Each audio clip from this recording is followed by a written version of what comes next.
Book of Heaven, Volume 27, Part 7. December 24th, 1929. When Jesus speaks of his truths, he unleashes light. The truths, read and reread, are like wrought iron. Run of the Divine Will. I was thinking about all that my sweet Jesus, with so much goodness, deigns to tell my poor soul, and which, as I reread them in the circumstances, sparkle with light.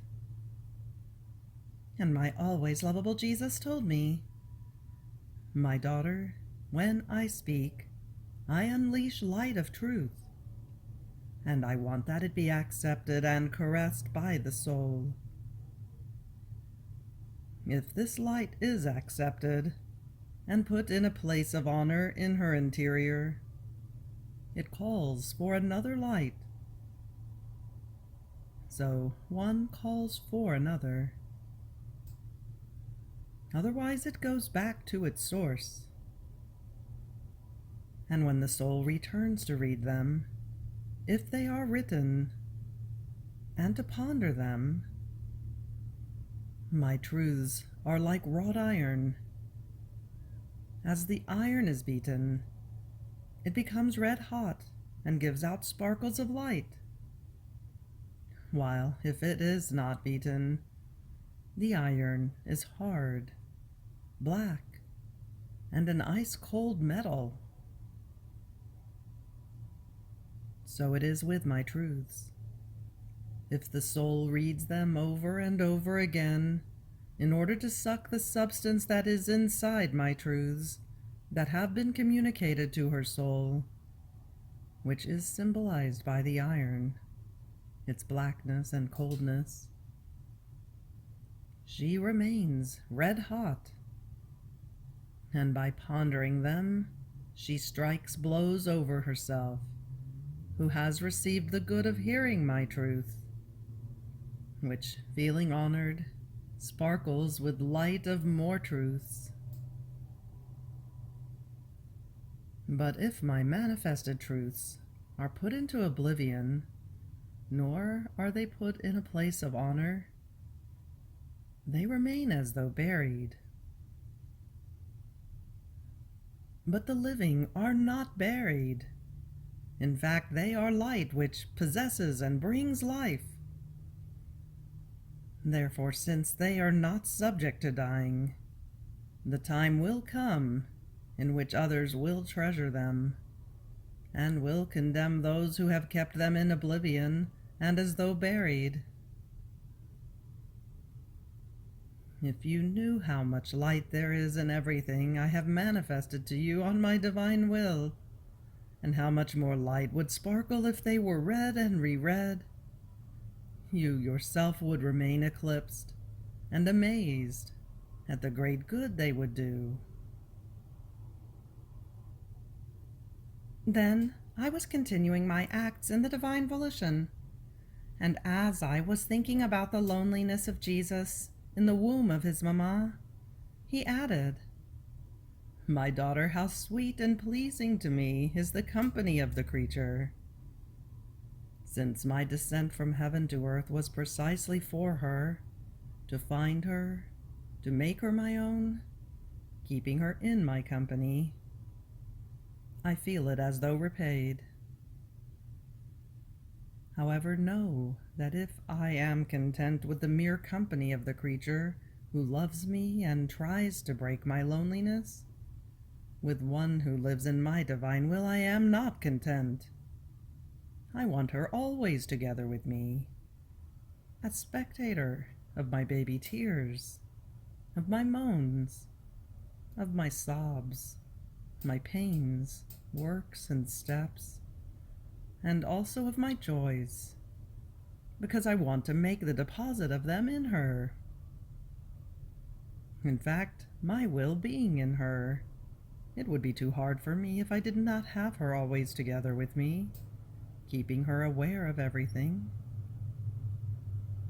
my divine will feels the irresistible need to share with the creature everything it does in my humanity, so that the will which reigns in me and that which reigns in the creature might not be a divided will.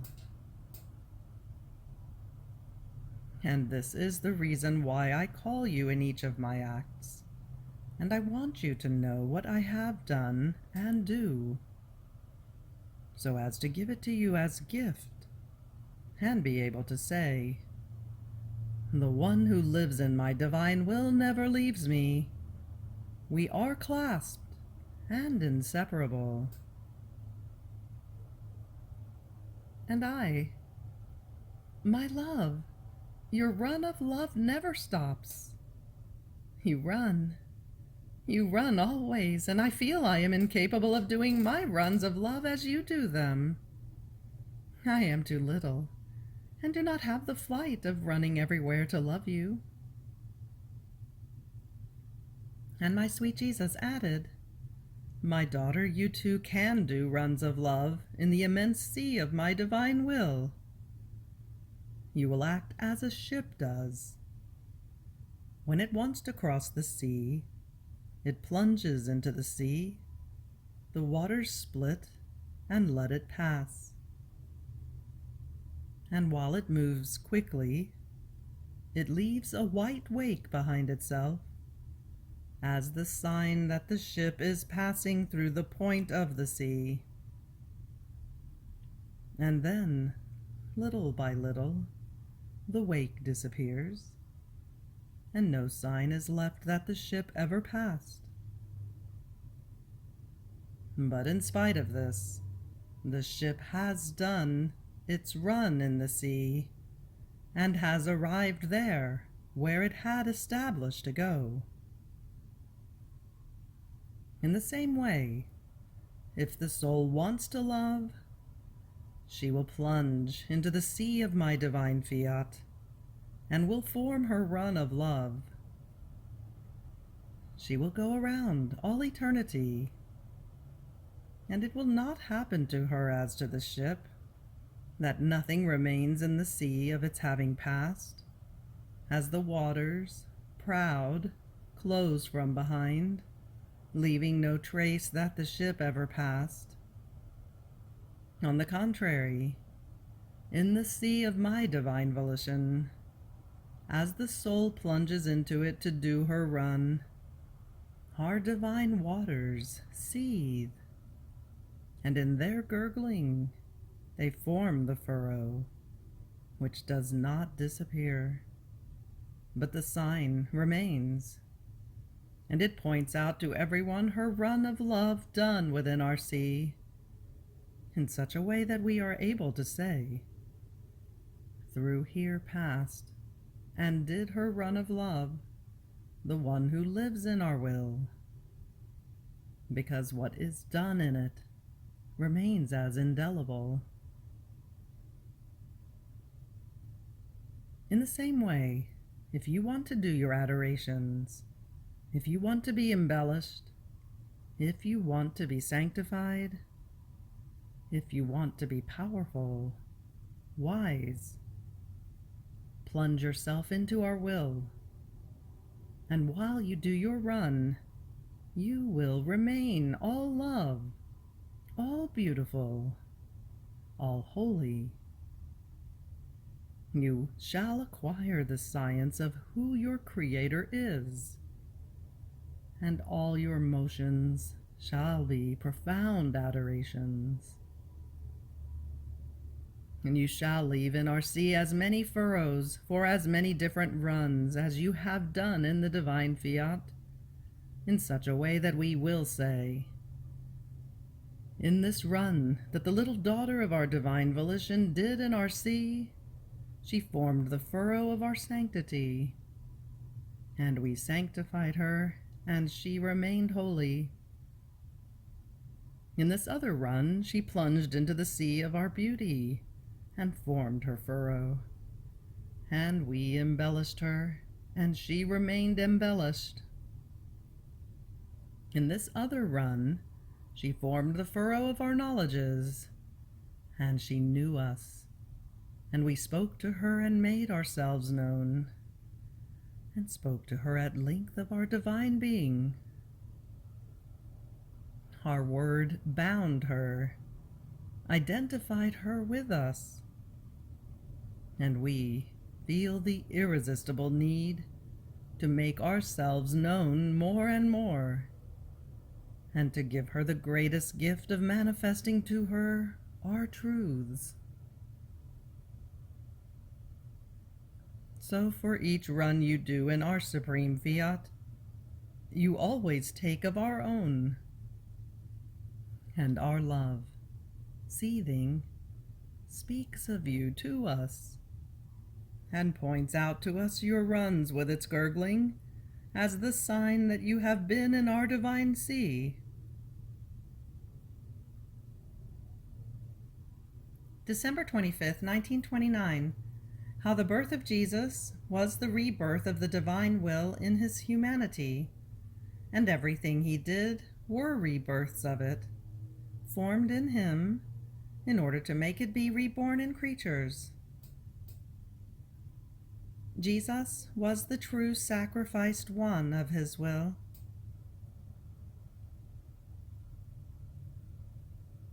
I was thinking of when my most sweet baby Jesus, fidgeting with love, came out of the womb of his celestial mamma. What joy for her to be able to squeeze him in her arms, kiss him, and engage in a contest in loving the one who so much loved her.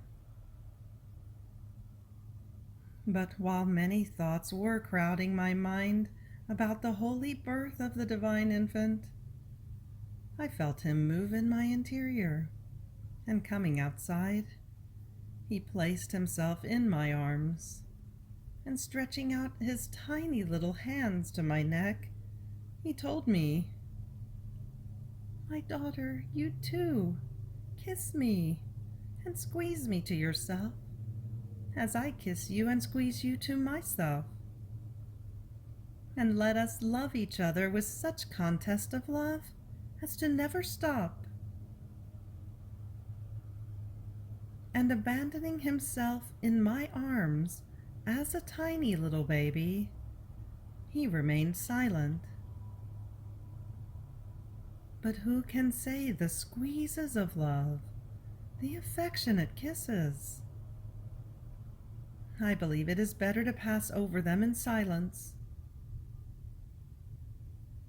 Then afterwards, resuming his speaking, he added, "My daughter, my birth in time was the rebirth of my divine will in my humanity, and as it was reborn in me, it brought the good news of its rebirth in the human generations. My Fiat is eternal, but it can be said that it was as though born in Adam, in order to form the long generation of the rebirth in the creature. But since Adam rejected this divine will, by rejecting it, he prevented the many rebirths it was to have in each creature. And with constant and invincible love, it waited for my humanity, in order to be born again in the midst of the human family. Therefore, everything I did in the whole course of my life, the baby tears, my moans and wailings, were nothing other than rebirths of my divine will that were formed in me so as to make it be reborn in creatures.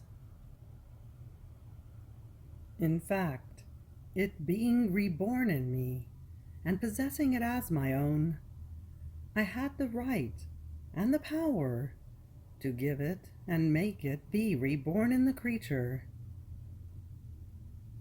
So everything that my humanity would do, steps, works, words, pains, and even my breath, and my very death, formed as many rebirths of my divine will for as many creatures as would have the good of the rebirth of my divine Fiat.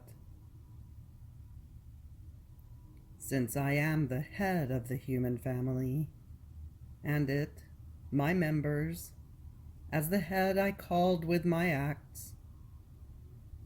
I called the many rebirths of my divine volition within me, to let them pass, to be reborn in my members, the creatures. Therefore, there was not one act I did, even my very sacramental life, each consecrated host, are continuous rebirths of my supreme volition, which it prepares for the creature. So, I am the true sacrificed one of a cause so holy that my will may reign. I myself am the one who formed its kingdom within me, and making it be reborn in me as many times for as many creatures as it would be reborn in.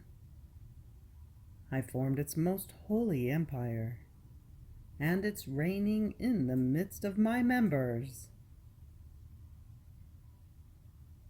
Now, my daughter, after I placed the kingdom of my divine will in safety within my humanity, I had to manifest it in order to make it known.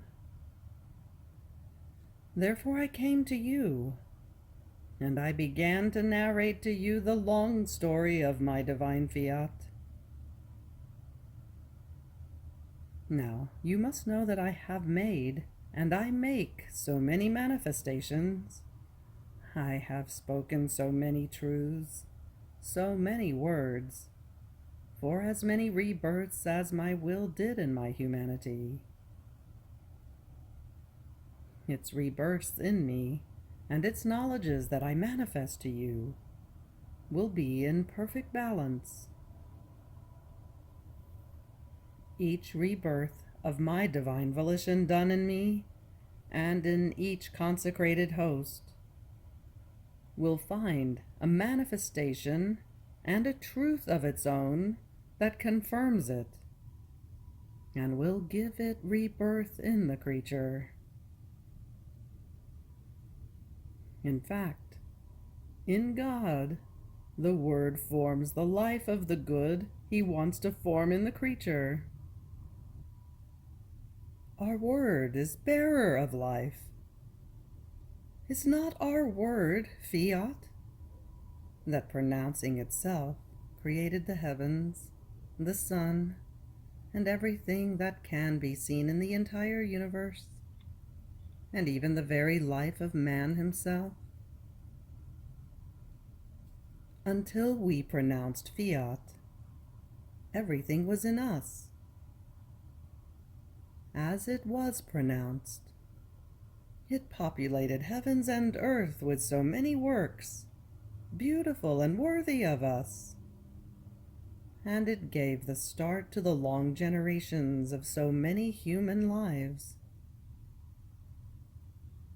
See, then, how everything I tell you on my divine will shall bring, with the power of my creative word, its many rebirths done in me, into the midst of the human family. Here is the great reason for a story so long, and a speaking of mine so continued. It will be in balance with everything that was done by us in creation, and with everything I did in redemption. And if it seems that sometimes I remain silent, it is not because I have ceased my speaking, but because I take rest. In fact, it is my usual way to rest in my very word and works that come out of me. Just as I did in creation, it was not pronounced always. I would say Fiat, and I would pause, and then I would pronounce it again. So I do in you. I speak, I give you my lesson, and I take rest. First, to enjoy in you the effects of my words, and to dispose you to receive the new life of my lesson. Therefore be attentive, and let your flight in my divine will be continuous. December 29th, 1929. How, in descending from heaven to earth, Jesus formed the new Eden. How the divine will has always been queen.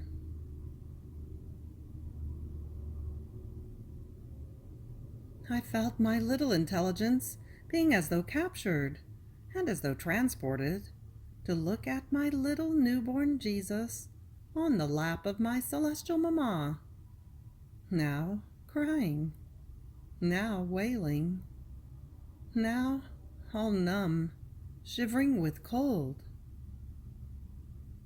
Oh, how my little soul would want to melt in love in order to warm him and calm his crying.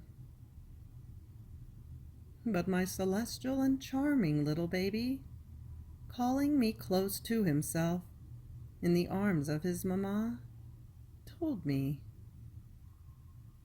"My daughter of the divine volition, come to listen to my lessons. In descending from heaven to earth to form the redemption, I was to form the new Eden. I was to restore the first act and the beginning of the creation of man in my humanity. So Bethlehem was the first Eden. I felt within my little humanity all the strength of our creative power, the ardor of our love with which man was created. I felt the fibers of his innocence, of his sanctity, of his dominion with which he was invested. I felt within me that happy man. Oh, how I loved him! And since he had lost his place of honor, I took back his place, because it was befitting for me to first place in me the order of how man was created, and then descend into his misfortune, in order to lift him up again and place him in safety. Therefore in me there were two continued acts, fused in one. The happy Eden with which I was to place in force all the beauty, the sanctity, the sublimity of the creation of man. He was innocent and holy, and I, surpassing him, was not only innocent and holy, but was the eternal Word. And having within me all possible and imaginable power, and an immutable will, I was to completely reorder the beginning of the creation of man, and lift the fallen man up again. Otherwise, I would not act as God, nor would I love him as our work, come out and created in an ardor of our love.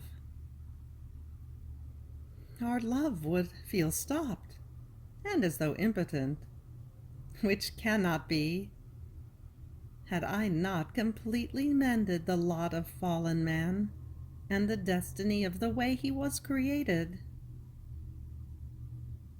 It would have been a slash to our creation, and it would have accused us of weakness, had we not restored man completely. Therefore, Bethlehem was my first Eden, in which I did and embraced all the acts that innocent Adam did, and those which he would have done had he not fallen. Our divinity expected with justice my requital in his place. And as I kept redoing what innocent Adam would have done, so I lowered myself and stretched out my hand to lift him up again from his fallen state. Therefore, as I would go around and stop, my humanity did nothing other than form new Edens, because in me there were all the acts of the beginning of the creation of man. And wherever I stopped, I could form new Edens with my innocence and holiness. So Eden was Egypt. Eden was Nazareth. Eden was the desert. Eden was Jerusalem. Eden was Mount Calvary.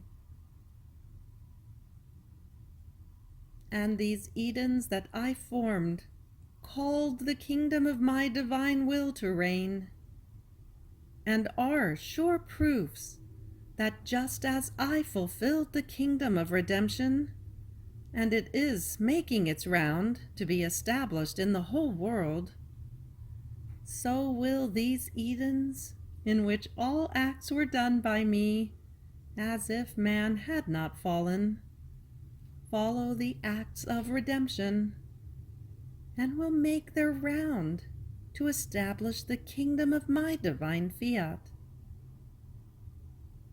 Therefore, I want you always together with me, that you may follow me in all my acts, and offer everything, so that my divine will may reign and dominate, because this is what interests your Jesus the most. Then he added, My daughter, my divine will acted in me as queen, because indeed it has always been such. In fact, it is queen by nature. In our very divinity, it holds the first place. It rules and dominates all our attributes. There is not one act of ours in which it does not hold its place of queen. So it is queen in heaven, on earth, in creation. It reigns in everything and everywhere. Therefore, wanting that man would do our divine will, and would give it the place of queen, was the greatest honor, and the most insuperable love that we gave him.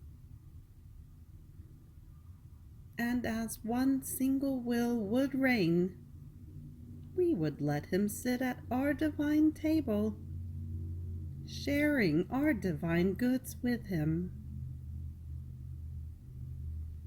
We wanted him happy, and wanted the glory of seeing him happy, whom we had created with so much love with our creative hands.